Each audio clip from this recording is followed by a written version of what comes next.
두 번째 시간은 이제 이런 특성을 최근에 보이고 있는 북한 경제가 앞으로 어떻게 갈 것인가 하는 예상과 함께 남북 관계까지 같이 진단을 해보도록 하겠습니다. 지금 현 상황에서는 지금 정부의 임기 동안 남북 관계는 이벤트가 하나 있을까 말까 없습니다. 그러나 이제 11월 5일 미국 대통령 선거에 여파로 새로운 이벤트가 있을지 모르지만 그것도 쉽지는 않고요. 그러나 위기는 문턱을 넘었으면 내려가니까 지금 남북 관계에 북한이 하는 저런 긴장 관계 이런 것들이 또 위기를 넘어가는 또 하나의 계기가 될 수 있다고 보는데, 제가 볼 때는 국면 자체가 활성화로 가기에는 지금 많은 가능성이 낮은 그런 상태로 보고 있습니다.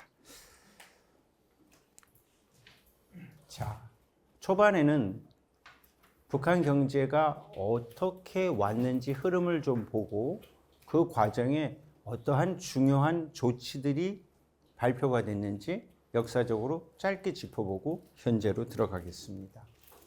고난의 행군은 잘 아시다시피 1990년대 중후반부터 동구권이 와해되고 소련이 무너지면서 북한이 의존하던 경제의 기반이 흔들리면서 에너지 수입도 어렵고 서로 주고받고 하던 물건 바꾸기도 이제는 외화가 없으면 안 되는 그런 위기 속에 고난의 행군이라는 초유의 미공급 시기가 옵니다.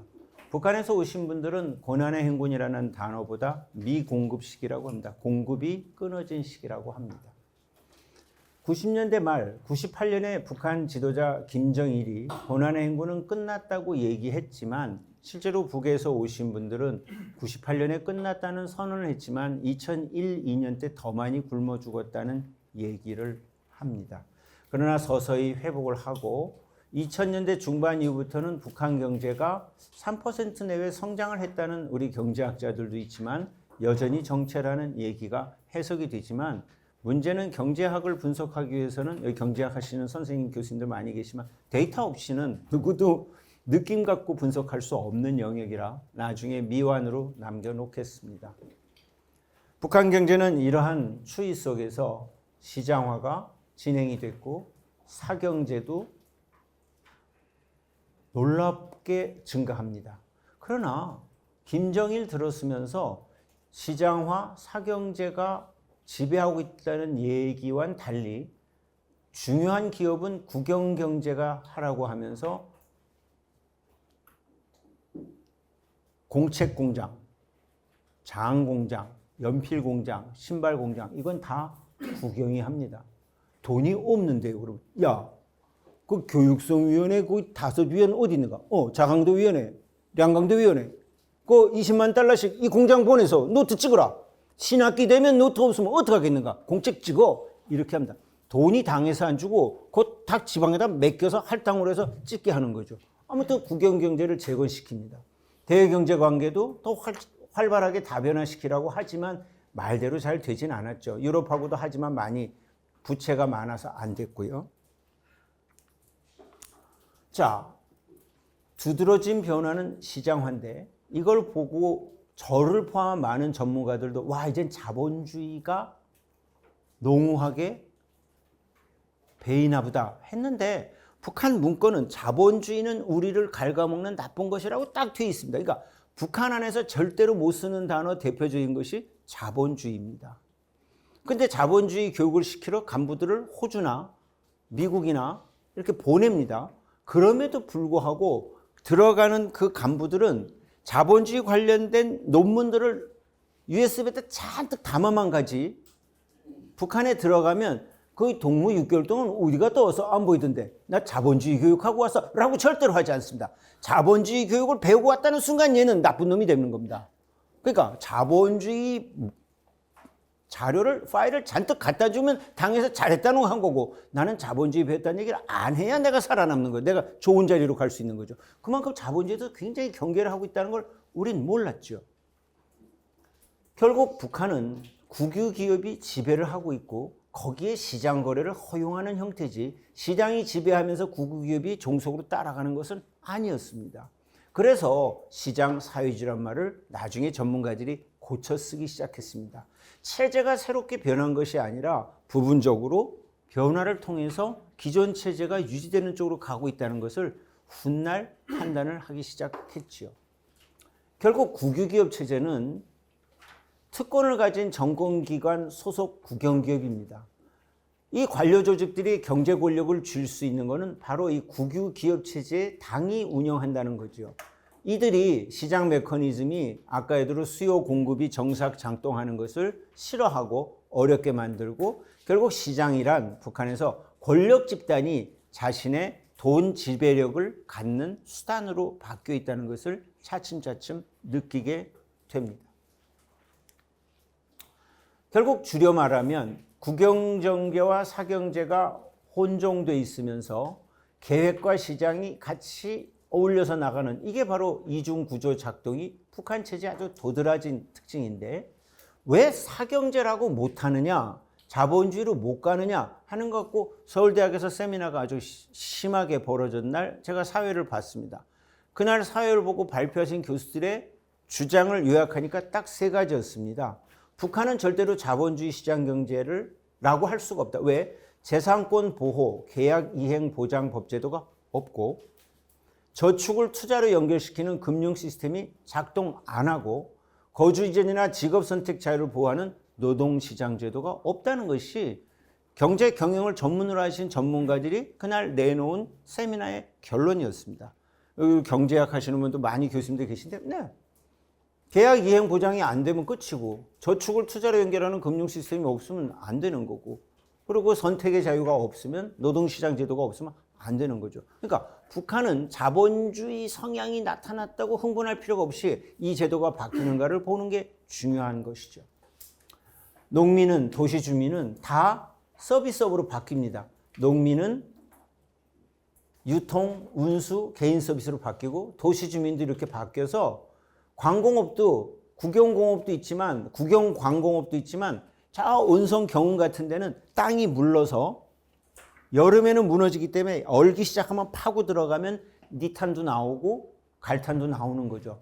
그러면 한 8m 파고 들어갔는데 안 무너지니까 문제는 위에서 도로를 끌어올려서 덩어리를 싣고 리어카로 시장 가서 파는.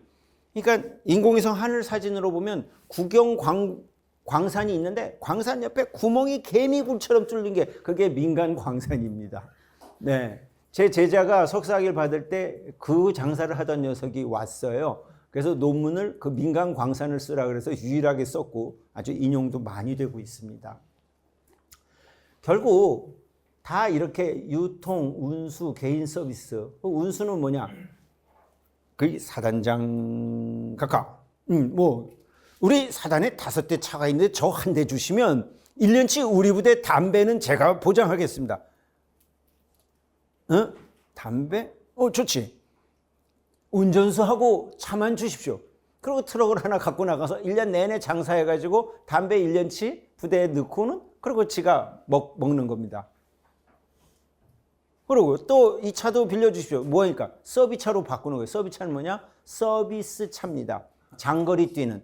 우리 갤로퍼 뭐 이런 거 그러면 원산에서 뭐 청진까지 아니면 평양에서 뭐 금강산까지 이렇게 뛰는 차로 하는데 제가 아주 오래전에 2000년대 초반에 현대아산에서 갤로퍼를 2대 달라 그래서 고성군에 줬는데 6개월 만에 차가 엔진이 퍼졌습니다. 아니 갤로퍼가 왜 엔진이 고장났어? 하고 가보니까 엔진 오일을 안 갈고 8만 킬로를 뛰고 뻗은 겁니다. 야 엔진 오일을 안 갔더니 그거에 갈 그 시간이 없었다는 거예요. 너무 장사가 잘 돼서. 그러고 우리 봉고 이런 거를 롱밴 긴 밴을 북한에선 롱구반이라고 합니다. 롱구 아주 길다 해서 일본식 롱구반. 그런 게 다 이 유통하는 것들입니다.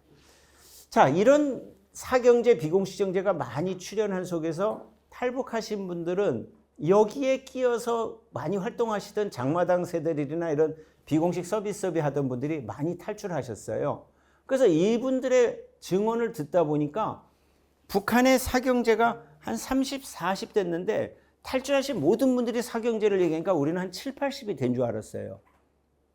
처음에 우리가 너무 사경제 수준을 높이 측정했죠. 근데 오는마다 다 장마당 세대다니까 관심을 안 갖고 있었는데 북한의 국영기업이 살아나는 걸 보면 안 맞아. 그러는 사이에 그러니까 너무 높은 추세에 우리가 상상했던 거기에서 실망하고 있는 사이에 사경제 비중이 올라가서 얼추 맞아 떨어지는 그런 시행착오도 저희 연구자들은 했었습니다. 결국 경제 전체의 비공식 부문은 증가하지만 공식 경제, 국영제의 비중은 여전히 큽니다. 특히 큰 규모 경제활동 제조업은 국영기업 몫입니다. 그래서 북한은 자본주의가 맛은 나더라도 어디 한 군데도 자본주의 제도로 운영되지는 않는다는 거죠. 특히 식품가공업이나 화장품, 소비재 공산품은 지금 지도자 김정은이가 제대로 해라. 야, 거기 눈썹 이거 뭐 바르는 거 마스카라. 그게 이제 우리 처녀 동무들이 조금만 바르면 다 이렇게 또 곰탱이가 되는데 그것도 하나 못 만들고 곰탱이 만들면 가만히 안 두겠어요. 그리고 이 과자를 먹어봐라. 이게 과자냐고. 예전에 시장에는 제가 가고 했을 때는 100가지 중에 82가지가 중국 뚱제였습니다. 중국제. 저는 그런 줄 알았는데 최근에 탈출하신 분들 예를 보면 100가지 중에 10개만 뚱제고 나머지는 다 국산이랍니다. 요전에 최근에 북한 과자를 가져와서 제가 대학원 시간에 이렇게 샤브레 같은 한 통을 까서 대학원생들하고 먹자고 했더니 아무도 안 먹고 저 먹을 때까지만 쳐다보더라고요.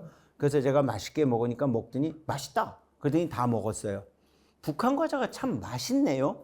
이렇게 보면 누기, 습도가 얼마냐, 뭐 국규, 국가 규정이 뭐냐 이렇게 다 있어요. 국규, 국가 규정 뭐 이렇게 맛있는데 진짜 껌은 아직 아닌 것 같았어요. 제가 북한 껌을 씹고 제 이 틀니와 보철에 다 달라붙어서 나중에 이걸 떼느라고 너무 아주 혼이 났던. 그래서 아직 그건 아닌 것 같은데 뭐 그건 제가 좀 더 떨어지는 껌을 먹을지 모르지만 과자나 이거는요 엄청 좋아졌습니다. 인민들이 먹는 거에 소홀히 하면 가만히 안 두겠다. 그래서 이 가공품들을 다 국영기업이 하고 있습니다. 이건 민간 수준으로 할 수가 없는 거죠. 이제는 얼음 보승이란 말 없습니다. 북한은 그냥 아이스크림입니다. 아이스크림. 딱딱한 건 하드. 네.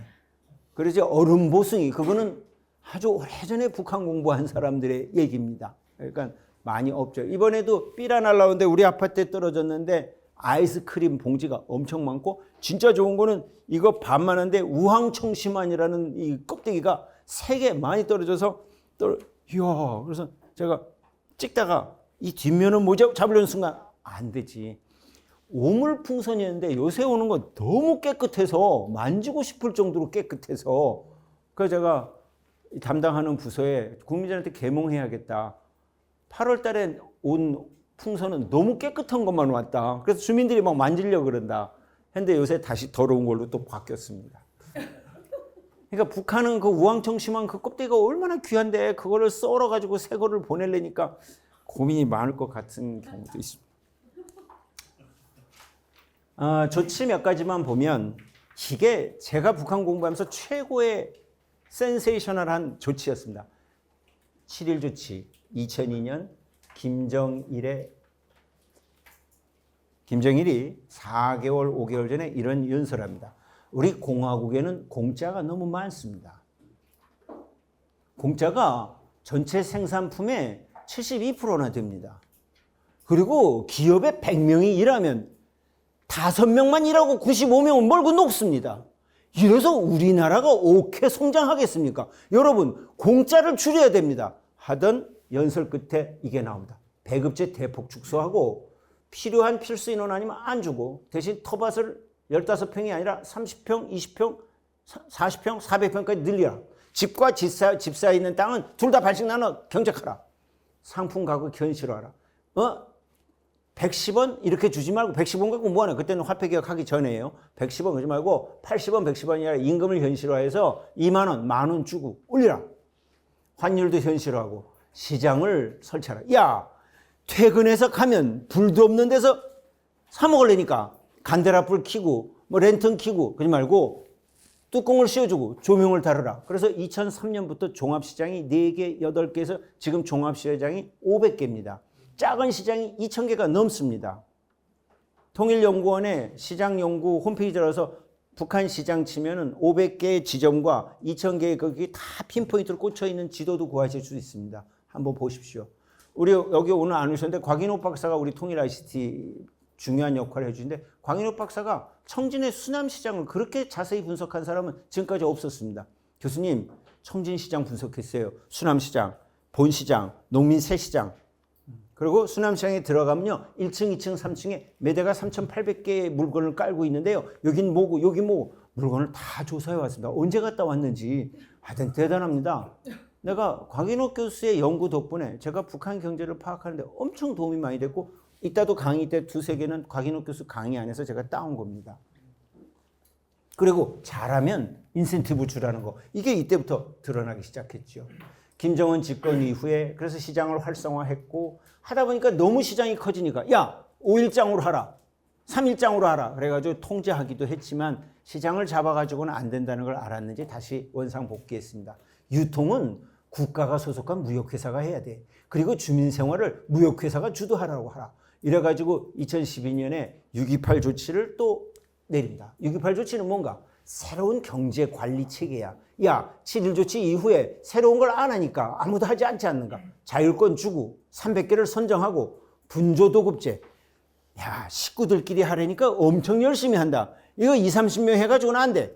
그리고 사촌끼리 하면은 2배까지 늘려주라고. 분조도급제. 시범적으로 지역마다 했지요. 근데 전국적으로 못했어요. 그게 다 될 수 있는 것도 아니고요. 그 자금련 텃밭을 아까 얘기한 대로 400평까지도 늘려줬죠. 이런 속에서 사금융은 확산이 됐고요. 고난의 행군 이후에 은행을 기피하면서 더 늘었고 보통 저금 이자율이 1%, 정기예금은 이렇게 낮으니 도저히 안 되는 거죠. 근데 개인한테 빌려주면 20% 고리를 받으니까 고리대공업자들이 생기기 시작했어요. 그 고리대공업자가 바로 돈주입니다. 돈주는 돈의 주인이라는 뜻도 되고요. 쩐주도 되고요. 사채업자, 신흥자본가 이런 말로 많이 썼죠. 주로 제조, 부동산 많고요. 곡물, 고용시장이 있는데 평양, 청진, 원산, 함흥 등에서 활동하는데 보통 지금 청진이 2013년도에 70만인데 지금 67만 명 정도 추정하는데요. 100명 이상의 돈주들이 있습니다. 평양은 구역당 20, 30만 명 당에 100명 정도 활동하는데 평양 구역이 18개거든요. 그리고 규모가 큰 돈주는 왕초라고 하고 대출 심사도 하고 회수도 담당하는 아주 잘 돼 있는데 문제는 조선중앙TV에 제가 보니까 2017년에 김정은 동지께서는 락원수송대 대장 박명호, 철도송 방해성, 노동송 노동장 고춘희, 무역은행 부원 윤경희에게 감사를. 그래서 제가 물어봤어요.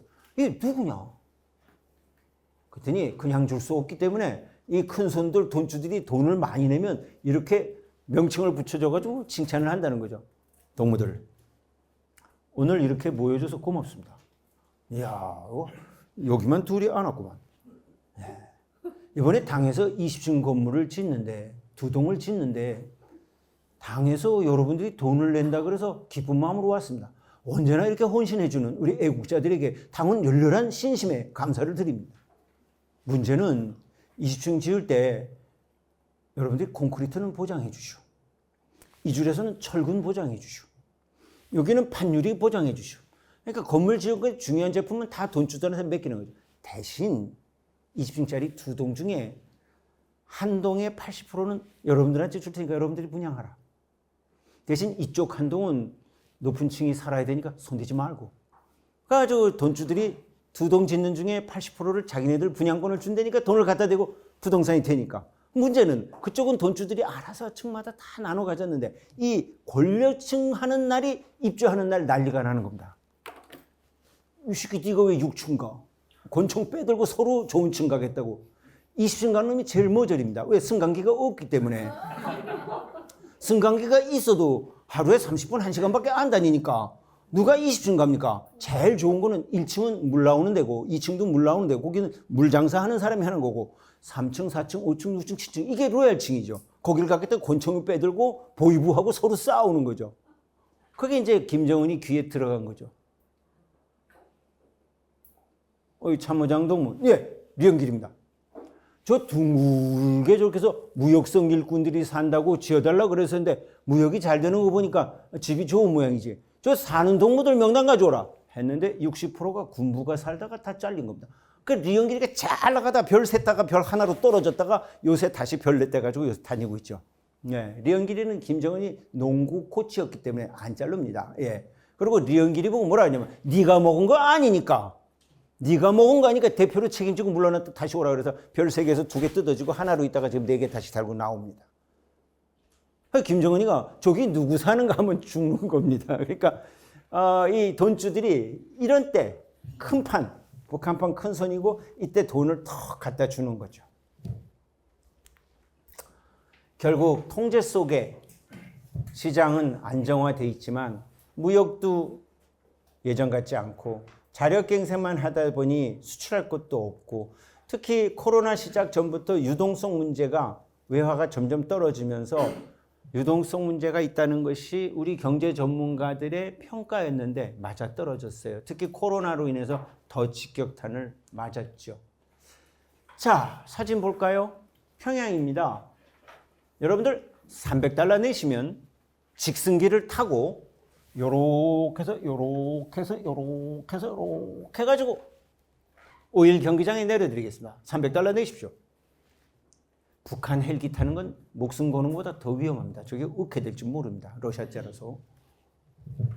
53층입니다. 김일성 종합대학 교직원 아파트들입니다.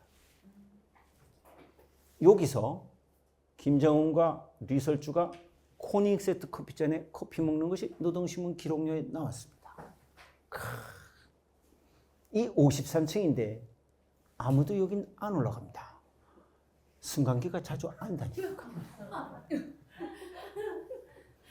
이런 아파트들 뒤에 가면 뭐가 있냐면요. 도르래가 있습니다. 물을 도르래로 실어서 올립니다. 제가 22층인가 23층에 한번 갔는데 이사를 하더라고요. 그래서 내가 물어봤어요. 오늘 몇 번째 날르십니까? 그랬더니 저를 째려보면서 이거 하루에 한 번 하는 거야.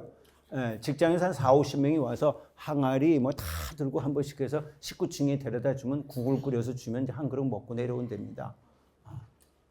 김일성 종합대학 역사학부 가자 그랬더니 떡 들어갔는데 교수 선생님 다리 튼튼하니까 걸어가자. 그래서 이거 걸읍시다. 걸어 올라갔어요. 그 화학부는 어딨냐니까 1층까지 다시 내려왔는데 또 12층에 있대요. 승강기 탑시다. 엘리베이터가 있어요. 승강기 타고 가졌더니 나보고 열면 없어 안에. 안에 기계가 없대요. 왜 없냐니까 학생들이 튼튼하게 걸어다니겠다 그래서 다른 데다 기증했다는 거예요. 없어요. 네. 그래서 저는 그 다음에 김일성 종합 갈 때마다 입구 체육관에서 농구하고 놀고 저는 안 갑니다. 가면 또 올라갔다 내려갔다 올라갔다 내려갔다. 거의 10층 쉽지 않습니다. 그냥 가는 것도 아니고 계속 말 시키니까 막 떠들면서 하니까 호흡도 차고 그러면 선생은 건강이 안 좋은가 보다 막 그러니까 싫어서 농구하고 안 올라갑니다. 김일성 종합대학 한번 가지 마십시오. 그래서 이 건물 뒤에 보면 도르래들이 있는데 보기 싫다고 보통 이번에 이런 건물인데 이런 건물 3개를 이렇게 물결을 치는 것처럼 하면서 밑에는 복합 건물로 만들었다 그래서 우리 보통 건물 지으면 밑에는 통으로 컴플렉스 그 쇼핑센터 그런 걸 만들어서 지금 80층 3개를 짓고 있는데 저거의 전기가 올라갈 건가 안 올라갈 건가. 이런 데는요. 이런 아파트들은 그 인민반장이 아니라 세대주 반장이 생깁니다. 인민반장 보통 엄마들이 하고 세대주 반장은 거기에 남편들이 합니다. 그럼 세대주 반장들이 모여서 우리 아파트 이번에 겨울나기를 하려면 원유를 공급해야 되는데 동무 외화벌이 한다 그러니까 거기 싱가포르에 작은 배 하나 보내서 우리 겨울에 쓸 원유 좀 들여오라. 그러면 간부들이 작은 배를 싱가포르로 보내서 원유를 사다가 자기 아파트 원유를 뗍니다. 거긴 24시간 가동이 되는 겁니다. 그리고 전기는 비상발전기로 계속 돌리고요. 그러니까 북한은 자랑스러운 게 뭐 열대어를 키워. 이야! 열대어 키우는 아파트는 24시간 전기가 들어온다는 아파트입니다. 예. 그러니까 북에는 열대어를 키운다 그러면 존경하는 눈으로 봐야 된다는 거죠. 그러나 이런 것도 있지만 원산을 지나가는데 이랬습니다. 제가 물어봤어요. 여긴 몇이 사냐 그랬더니 6, 7가구 같이 산대요. 이 통마다 여기 하나가 다 집입니다. 여기도 이 돌을 갖고 하얗게 다 꾸며놓습니다. 이게 북한식이고 이게 진흙으로 짓고 이러니까 큰 물이 피면 이게 그냥 그대로 주저앉아 버리는. 북한은 대부분 지방은 이런 형식입니다. 네. 1호 기차가 다니는 데야 덜 하지만 제가 가서 보면 돌격대들이 여기 앉아서 요 사이에 돌이 없잖아요. 저걸 계속 팻말로 깨가지고 이걸 채우고 있는 거를 참 많이 봤습니다. 지금 이게 뭐냐면 갱목이 있는데 땔감으로 하느라고 하나씩 빼갑니다. 그래서 없는 겁니다. 더 중요한 거는 이 철로를 쥐는 이 T자 이거를 고철로 빼갑니다. 그러니까 이 철로하고 이것이 연결이 안 돼서 기차가 25km 이상 턴하면 빠집니다. 그렇기 때문에 20km로 가기 때문에 평양에서 원산까지 8시간 걸리는 겁니다. 25km로. 땔감으로 떼가는 걸 어떡합니까? 마을마다. 몰래 갱목을. 이게 중국 빵통입니다. 7,000개가 연용선께 들어갔는데 북한으로만 들어가면 안 주기 때문에 연용선에서 공표합니다. 8월 30일까지 빵통 다시는 안 나오면 우린 물건 안 준다. 그러면 스물스물 빵통들이 기어 나옵니다. 300개 나왔으니까 교수 선생님 옥수수 싣고 들어가라. 그래서 저 싣고 들어왔습니다. 이거를 다 창고로 쓰기 때문에 안 줍니다. 우리 철도 교류를 하려고 갔던 친구들이 찍어온 겁니다. 교수님, 이거 어떻게 해야 될지 그냥 우리가 새로 놓는 게 더 빠릅니다. 근데 궤의 폭이 이렇게 표준궤만이 아니라 협궤도 있고 광궤도 있어서 우리 기차가 가서 달릴 수가 없습니다. 그리고 더 중요한 것은 협궤는 터널이 작아서 우리 기차를 주면 가다 터널 속에 낑겨 있습니다. 라는 상상을 하는 거죠. 그래서 우리 군도 북한을 점령하면 우리 군이 쫙 탱크를 몰고 올라간다는데 제가 본부장님 우리 탱크가 지나갈 교량이 어디에 얼마나 있는지 32톤 버틸 수 있는 교량이 있는데 못 갑니다. 가면 탱크와 함께 다 떨어지게 돼 있습니다. 그래서 6.25 때 쓰던 부교를 부산에 버리지 말고 그냥 갖고 있으라고 얘기했던 게 한 7년 전입니다. 부교가 있어야 못 가요, 우리 탱크가. 그 6.25 때 쓰던 부교에 싣고 넘어가야 된다는 얘기할 정도. 우리 군은 한 7년 전만 해도 북한에 우리 탱크를 한번 몰고 올라가는 줄 아는 사람들이 있었습니다. 지금은 안 그렇겠죠. 지금 얘기 들으면 언제 얘기하냐 그럴 텐데 그랬었습니다. 이게 뭐냐고요? 바로 광인옥 박사가 얘기한 이 청진 수남시장 농민시장 이 앞에 청진 바닷가인데 추워서 바다가 얼었습니다. 요게 낙지잡이, 오징어잡이 배입니다. 이 바퀴벌레처럼 돼 있는 수천 척. 이 배가요, 동력선이 아니라 무동력선입니다.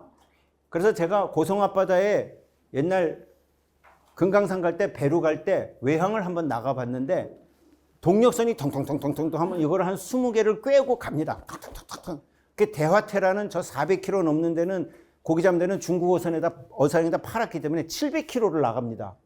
거기다 해놓고 고기 많이 잡아라, 오징어 많이 잡아라, 북한 낙지죠. 낙지 많이 잡아라. 그러면 거기에 세척이 낚싯배에 남자들이 타고 아줌마가 하나 골로를 안고 갑니다. 골로를 소국으로 앉아서 밥도 해주고 일주일 동안. 그리고 오징어 10마리, 낙지 10마리 얻어가지고 그걸로 돌아오면 팔아먹는 거죠. 근데 통통통 하고 가버리고 바닷물에서 출러오면서 낙지잡이, 오징어잡이를 하고 났는데 잘못하면 일본 북쪽으로 가가지고 백골이 돼서 100여 척씩 다 죽어 있는 거죠. 그리고 와서 이거 어디 갔어? 다 뭘 거기죠? 그거 보이는 사람만 데리고 들어가는데 겨울이라 지금 아무도 안 들어가고 있는 항공에서 찍은 청진 항공입니다. 결국 북한은 지금 국가라는 영역은 공적인 활동을 하는 공직자들은 대단히 형식적으로 됐고요.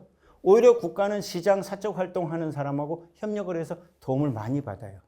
공사는 뒤바뀌어서 야 거의 뭐 좀 정보 주고 야 이렇게 하면서 역전되는. 그러니까 공사가 바뀌어 국가는 형식이 돼 이쪽은 찰떡궁합이 돼 형식 협력 역전이 교집합을 이루는 이 진부분 집합이 체제 변화의 공간 가능성이다. 저는 그렇게 봤어요. 아주 오래전부터. 저는 이게 이렇게 크면서 뻥 터질 줄 알았는데 당에 의한 통제가 막강하네요.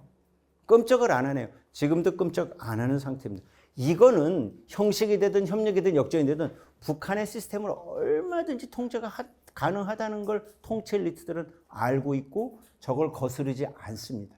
북은 이렇게 강의 듣는 분들을 보면서 저 50대 되면 배신하겠구만. 이게 느낌이 온답니다. 눈동자가 흔들린답니다. 예대하신 김일성 수령 동지께서는 50년 성상을 우리 국가를 위해서 이 김영남 92살, 3살 된 친구는 아주 편안합니다. 평창올림픽 왔을 때 김여정이랑. 그 왜 저러니까 저 사람은 아무런 사심도 없고 이렇게 한 달에 한 번만 읽으면 한 달 동안 조용히 앉아서 있을 수 있는 그 정도의 편안한 감이기 때문에 충성을 한다는 그런 얘기를 고위 탈북민들이 하더라고요. 뭐 먹고 살아? 월급으로 먹고 살 수 있어? 시장은 어느 정도야?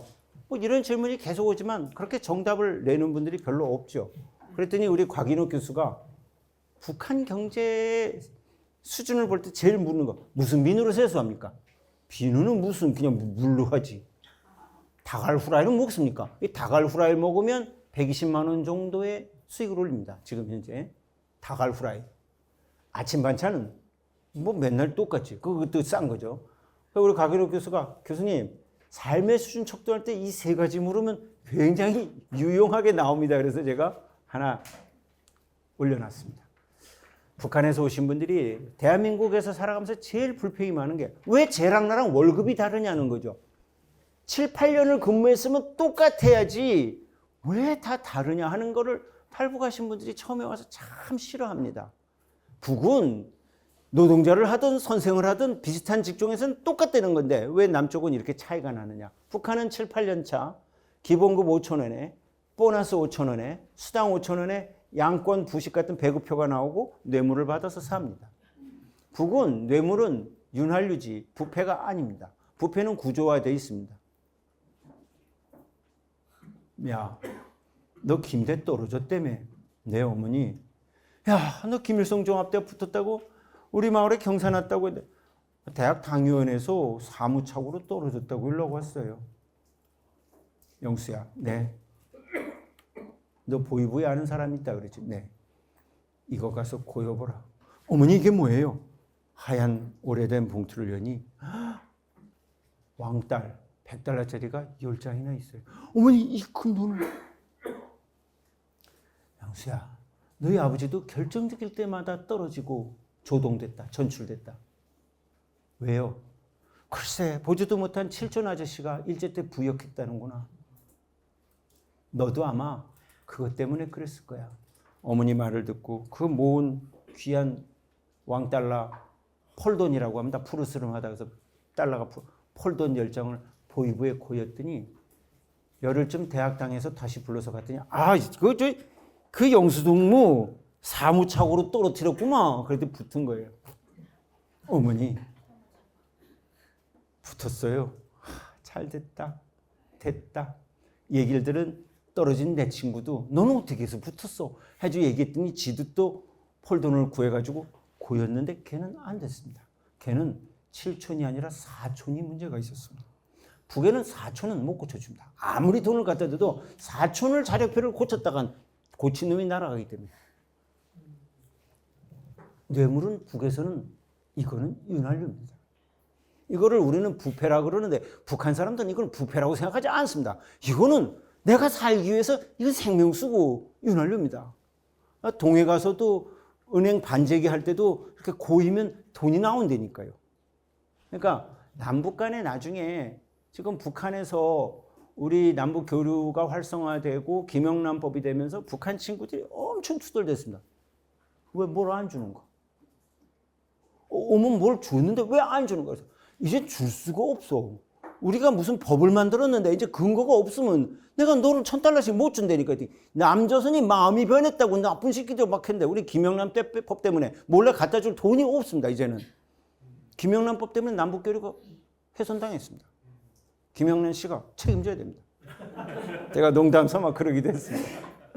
결국 노동자들은 독립재산제 자율경영하면서 노동자 임금이 50만 원 이상 확 올라갔고 실적을 더 받으면서 일반 근로자들보다 100배 이상 차이가 나니까 잘 돌아가는 공장은 신났죠. 결국 절대 권력이라는 푸틴이나 시진핑이나 북한의 김정은 같은 절대 권력은 늘 전쟁이 아니면 경제로 결단났다고 합니다. 히틀러는 전쟁을 치렀고 소련은 경제가 발목을 잡았고 북한도 오늘 이 강의 주제인 경제가 발목을 잡고 있다는 걸 우리가 지금 남북관계가 군사적 긴장 때문에 놓치는데 왜 저렇게 나올까? 지금 내부가 좀 어려운 상황입니다. 그래서 적개심을 대남 결속력을 위해서 적개심을 분출을 안 시키면 북한 체제가 유지되기가 어려운 그런 상황이죠. 그리고 통제도 이젠 잘 안 되고요. 결국 북한 체제는 딱 두 개입니다. 수령이라는 기둥과 폐쇄성이라는 기준이 다 버티고 있는 게 북한 체제인데 수령제는 80년 가까이 3명인데도 끄떡없습니다. 특히 김정은은 뭐 뚱뚱하다, 뭐 이제 마흔인데 아직 그렇게 김정일 때처럼 위태위태하지 않죠. 그런데 이 폐쇄성이 문제죠. 북한의 이 김정은은 황해도 간척 댐이 무너졌다고 하니까 여기까지 물속에 들어갔다 나와서 막 몰아가는데 비가 막 오는데도 이 별 4개짜리 장군들이 다 받아줬고 있지 않습니까? 안 적으면 죽습니다. 사자성어로 이걸 적자 생존이라고 합니다. 조금 늦게 웃으시는 분은 이제 드디어 알으시고. 이 조용원인데 머리 뒤인데 57년생이라고 추정되는데 아주 조용하게 따라다니는 2인자입니다. 다 적지 않습니까? 김정은이 얼마나 화났습니까? 이건 얼마 전에 사회안전성 전국의 밧줄소장 뭐야? 그랬더니 다 모였습니다. 평양에. 몇 명일까요? 1173명입니다. 제가 일요일날 하루 종일 핀을 꽂아가면서 쉬었습니다. 이건 아무도 모른다. 1173명. 왜? 하나, 둘, 셋. 네. 김정은 뒤에 국장 둘. 네. 제가 이걸 핀으로 꽂아가면서 다 세서 1173명을 제가 쉬었습니다. 네. 자랑스럽게 말할 수 있습니다. 이따 우리도 이렇게 서서 사진 한번 찍을까요? 네. 요게 건물 높이 4층 높이쯤 된답니다. 무섭답니다. 오줌 마려면 죽는답니다. 그래서 이런 사진 찍을 때는 물을 전날부터 먹지 않는답니다. 그리고 대부분 간부들은 요실금 팬티를 차고 있고요. 이건 1호 사진 찍는 데의 예의라고 합니다. 예. 결국 이런 속에서 주민들은 공적 선호도 사적 선호도 잘 가려서 꺼낼 수 있는 솜씨가 있습니다. 그런 속에서 통제와 폐쇄성 유지는 점점 어려워지고 뭘 안 주면 말을 안 되니까 통치 비용이 높아지는 이 북한 주민들의 이 세련된 처세술의 마음 꺼내기가 북한 체제를 참 어렵게 하네요. 그래서 남조선 드라마 보다가 이렇게 동거쌤들 앞에서 이거 올해 북한이 많이 한 교양 영화죠. 남조선 드라마 보면 징역 12년형이다. 그래서 수갑 채우는 장면들입니다. 아무리 그래도 안 되니까 반동 사상 문화 배격법, 청년 교양 보장법, 평양 문화호 보호법 계속 만들어댑니다. 아까 설명한 걸 말씀드리면 온갖 반사회주의 비사회적 행위를 철저히 짓부셔버리자. 누구도 예우되지 않으며 특수한 사람 특수한 단위가 절대로 있을 수 없다고 강조하면서 괴뢰말 쓸어버리라.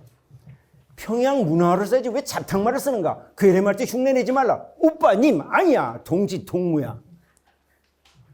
비굴하고 간드러지며 역스럽게 말꼬리를 길게 끌어서 올리는 괴뢰식 억양금지. 안녕 잘가 또 봐. 이거 안 됩니다. 예.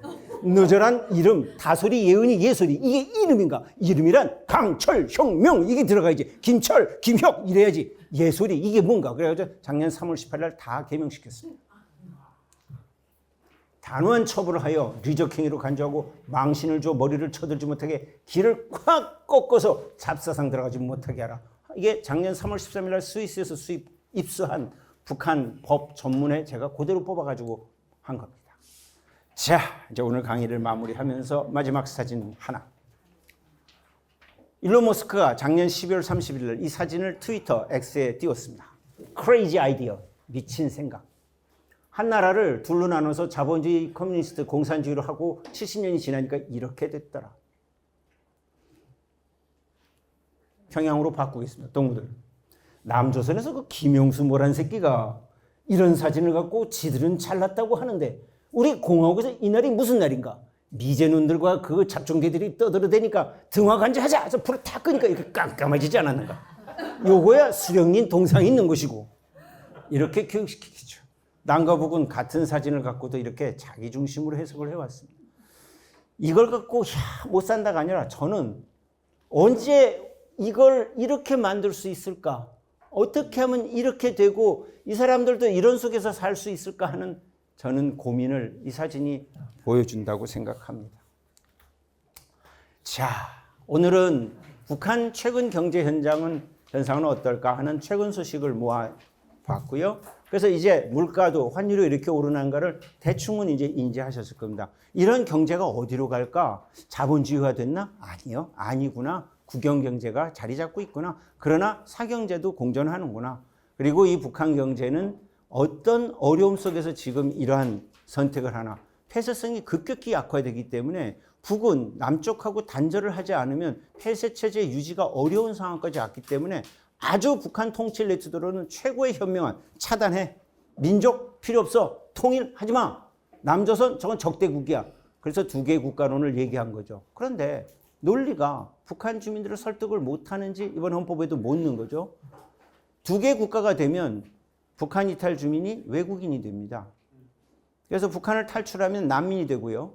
두 개의 국가를 인정하게 되면 중국군이 북한 불안정할 때 군대를 진주했을 때 우리는 안보리 허락 없이는 남의 나라에 못 들어갑니다.